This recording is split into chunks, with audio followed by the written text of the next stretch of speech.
A paz do Senhor Jesus, meus amados irmãos, estamos aqui uma vez mais para mais uma meditação da nossa Escola Bíblica Dominical, leitura diária. Estamos no terceiro trimestre de 2022, terceira lição, falando sobre as sutilezas do inimigo na área da imoralidade sexual. Lembrando que nesse trimestre nós estamos falando sobre os ataques, as sutilezas do inimigo contra a Igreja de Cristo.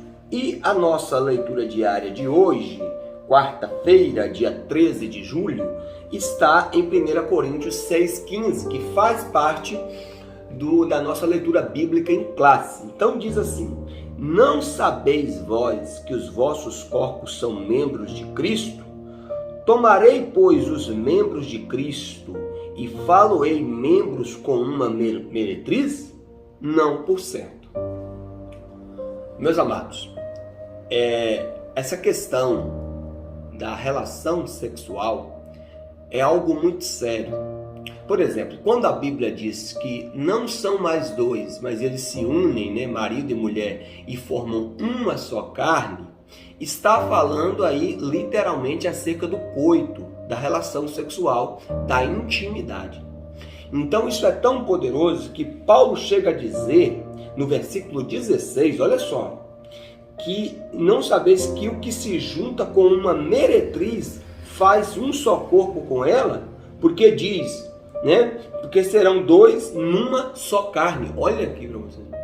Então por isso que Paulo, aí em seguida ele vai dizer, né, no versículo 18, fugir da prostituição. Né? Por quê?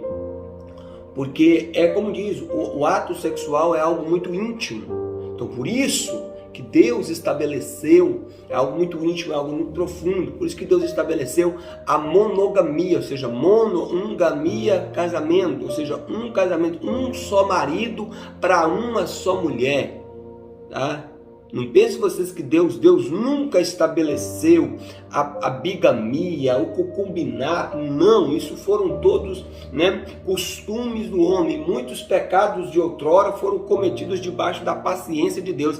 Agora, no que tange a nova aliança, é bem claro isso aí, é bem explícito isso aí. Jesus ratificou lá em Mateus 19 que tem que ter, a mulher tem que ter um só marido e o marido tem que ter uma só mulher, por causa da profundidade disso aqui, da intimidade sexual. Por isso que Paulo chega a dizer que aquele que se ajunta até mesmo com uma meretriz faz um só corpo com ela. Aí Paulo vai dizer, porventura vocês vão fazer o corpo de vocês membros de uma meretriz? Né? Certamente que não. Meus irmãos, o tópico 1, revolução sexual, um novo paradigma para a sexualidade. O paradigma judaico-cristão não moldou a cultura ocidental durante séculos. Moldou, né? Dentro desse molde cultural, os valores morais prevalecentes eram aqueles extraídos da Bíblia ou inferidos a partir dela. Neste contexto, a sexualidade humana era vista como algo sagrado e que, portanto, deveria ser exercida dentro dos parâmetros estabelecidos por esse modelo. Dessa forma, as relações sexuais deveriam ser heterossexuais e monogâmicas, não sendo consideradas normais ou aceitas nenhuma outra forma de expressão sexual. Havia, portanto, uma visão conservadora sobre a forma como a sexualidade deveria ser expressada. Então, aqui é bem claro, né, que o autor aqui, já no primeiro ponto, ele traz sobre a questão dos princípios eternos do Criador. A união, ela deve ser monogâmica, acabei de falar, um só marido para uma só mulher, heterossexual entre homem e mulher, tá? E indissolúvel, que até que a morte os separe. Mas enfim, aqui o autor ressalta que a cultura judaico-cristã influenciou diretamente o Ocidente, da qual nós fazemos parte, mas que parece que hoje, né, olha aí, ó, a quebra de um tabu. A partir dos anos 60, o Ocidente passa por grandes mudanças sociais, os movimentos de contestação, principalmente da moral cristã, ganham cada vez mais visibilidade. Com a chegada da TV, a contracultura chega com muito mais força e com uma forma muito mais presente nos lares. Os historiadores observam, por exemplo, que a contracepção, a nudez em público e outras formas alternativas de sexualidade, bem como a legalização do aborto, foram fenômenos que começaram a ganhar força nas sociedades ocidentais a partir dessa época. Dessa forma, a sexualidade, conforme defendida pelo cristianismo, passou a ser considerada como um tabu a ser quebrado. A partir dos anos 80, cresce a indústria pornográfica, a relação sexual antes do casamento torna-se uma prática cada vez mais aceita. Sentindo a pressão social, a cultura, muitos dentre os evangélicos passam a fazer concessões a essa nova moralidade. A relação sexual entre pessoas solteiras, o relacionamento extraconjugal e a homossexualidade passam a ser vistos com mais naturalidade, né? Uma coisa é certa, né? À medida que as coisas vão se afunilando, eu sempre digo, irmãos, o inimigo ele não sabe quando Jesus voltará. Porém, ele sabe que o tempo chegará.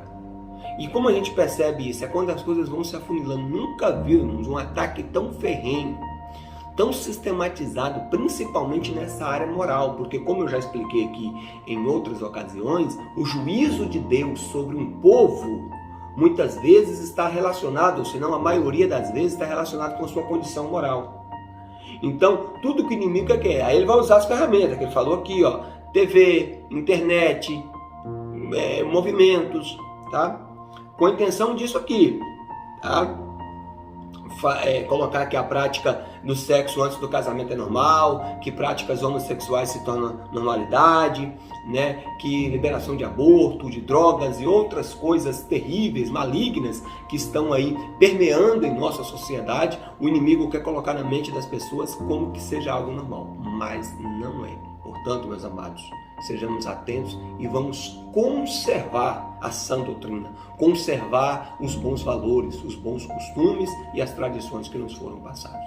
Somos sim conservadores porque prezamos pela palavra de Deus e pelos valores da família. Amém? Que a graça do Filho, o amor do Pai e a comunhão do Espírito esteja com você, com toda a sua casa, em nome do Senhor Jesus Cristo. Deus abençoe.